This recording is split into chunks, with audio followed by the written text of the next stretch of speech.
मकर संक्रांति की सुबह थी।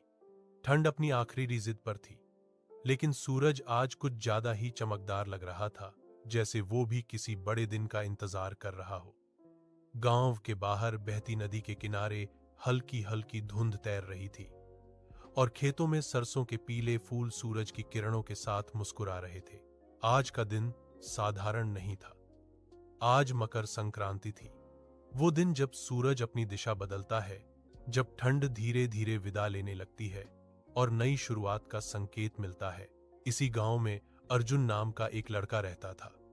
उम्र मुश्किल से 16 साल, लेकिन आंखों में ऐसे सपने थे जो किसी बड़े आदमी से कम नहीं थे। अर्जुन के पिता किसान थे और मां घर संभालती थी। परिवार साधारण था, पर संस्कारों से भरा हुआ। हर साल मकर संक्रांति पर उनके घर में खास तैयारी होती थी। मां तिल और गुड़ के लड्डू बनाती थी। पिता सुबह सुबह नदी में स्नान करने जाते थे और अर्जुन छत पर चढ़कर पतंग उड़ाने की तैयारी करता था। लेकिन इस साल अर्जुन का मन कुछ बेचैन था। वो पिछले कई दिनों से एक ही बात सोच रहा था। उसके पिता की फसल इस बार ठीक नहीं हुई थी। मौसम ने धोखा दिया था, बारिश समय पर नहीं आई थी। घर में चिंता का माहौल था, भले ही कोई जाहिर न कर रहा हो।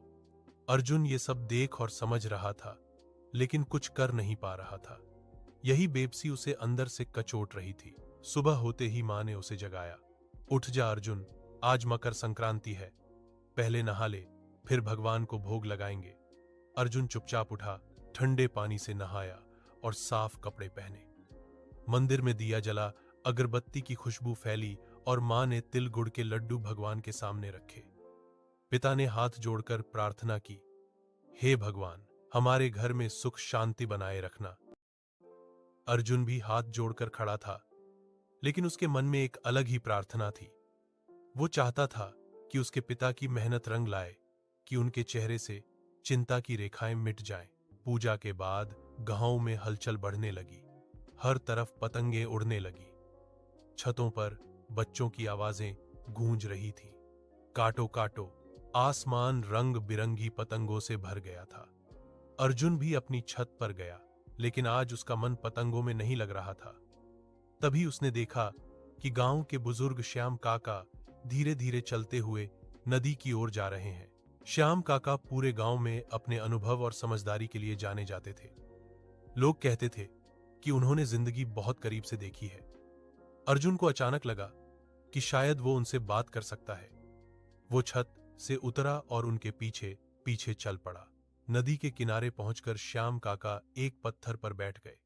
सूरज अब पूरी तरह निकल चुका था और पानी में उसकी चमक नाच रही थी।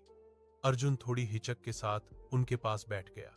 श्याम काका ने उसकी ओर देखा और मुस्कुरा दिए। लगता है आज पतंगों से मन नहीं भरा अर्जुन। अर्जुन ने सिर झुका लिया। काका, मन भारी है। भारी मन का इलाज बातों में होता है, श्याम काका बोले। अर्जुन ने उन्हें सब बता दिया। फसल की चिंता, पिता की परेशानी और अपनी बेबसी। श्याम काका ध्यान से सुनते रहे। फिर उन्होंने नदी की ओर देखते हुए कहा, तू जानता है आज मकर संक्रांति क्यों मनाई जाती है? अर्जुन ने कहा, सूरज की दिशा बदलती है। हाँ, श्याम काका बोले, लेकिन इसका मतलब सिर्फ खगोल का नहीं है।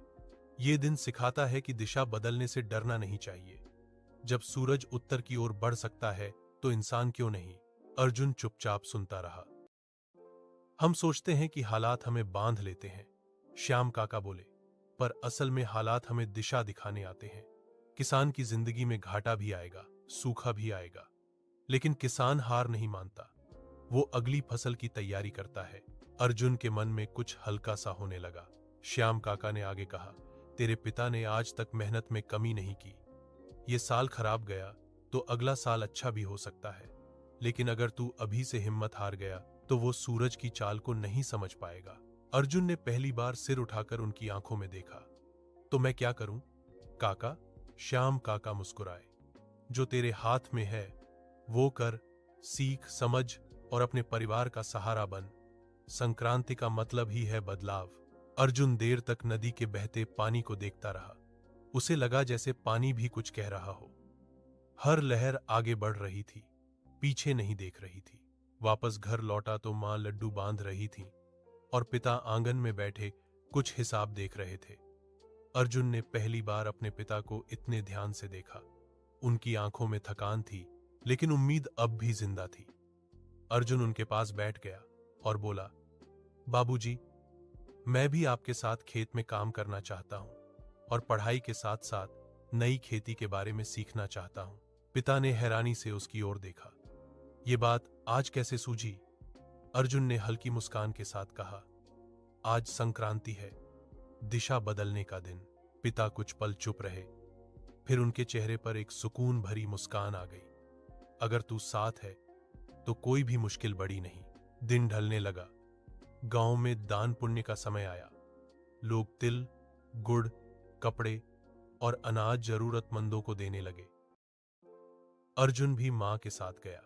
जब उसने एक बूढ़ी औरत को लड्डू देते हुए उसके चेहरे की चमक देखी तो उसके दिल में अजीब सी गर्माहट फैल गई।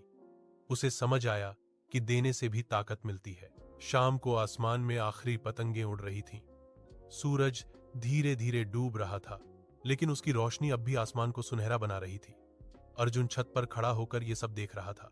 उसे लगा जैसे आज का सूरज कुछ कहकर जा रहा हो कि अंधेरा चाहे कितना भी लंबा लगे, रोशनी का रास्ता बदलता जरूर है।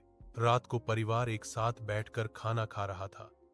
मां ने कहा, आज मन अजीब सा हल्का लग रहा है। पिता ने सिर हिलाया। अर्जुन चुपचाप मुस्कुरा रहा था। उस रात अर्जुन देर तक जागता रहा। उसने तय कर लिया था कि वो सिर्फ हालात का इंतजार नहीं करेगा, बल्कि बदलाव का हिस्सा बनेगा। उसे समझ आ गया था कि मकर संक्रांति सिर्फ त्योहार नहीं, एक सीख है पुरानी दिशा छोड़कर नई राह चुनने की। बाहर ठंडी हवा चल रही थी, लेकिन अर्जुन के भीतर एक नई आग जल चुकी थी। उसे पता था कि रास्ता आसान नहीं होगा, पर अब डर नहीं था, क्योंकि उसने सीख लिया था कि जब सूरज अपनी चाल बदल सकता है तो इंसान भी अपनी किस्मत की दिशा बदल सकता है।